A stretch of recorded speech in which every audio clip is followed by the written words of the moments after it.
Labas, Patrikai. O, ja. Kaip sekėsi, kokios nuotaikos?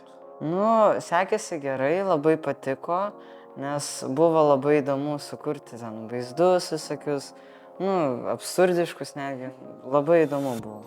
Labai smagu, kad matyti, kad mes kaip tik kalbėjom, kad AI gali padėti su viskuo. Tai labai smagu, kad kūrybiškai išnaudojat savo galimybės. Kaip vedėjos, kaip sekėsi, kaip ši visa grupė?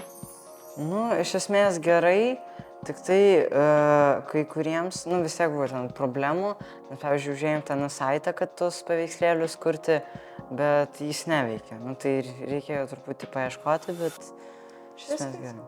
Vis tiek šiuolaikinis internetas, visada galima surasti išeitį. Kaip manai, koks buvo įspūdingiausias dalykas, kurį sužinojai, pamatei, nežinau, padarai? Tikriausiai, kai fotografijas, tas nuotraukas padarėm, įspūdingiausiai. Šiaip ir muzika labai įdomu buvo. Kūrėt muziką? Jo, kūrėm ir muziką. Eik tu savo, žiūri gerai. Žiūri fainai, net aš nebandžius tokio dalyko. Aš sužinojau kažką naujo apie kultūrą, apie AI. Iš esmės nelabai, visą tai jau žinojau kažkaip. Supratau, gerai. Ar kartotum dar tokias pačias dirbtuvės, ar norėtum išmokti kažko naujo, ar šiaip domina AI užsiema tave? Jo, būtų įdomu. Ar norėtum visą savo gyvenimą dirbti su AI? Gal ne visą, bet kažkokį laikotarpį norėčiau tikriausiai. Supratau, labai smagu.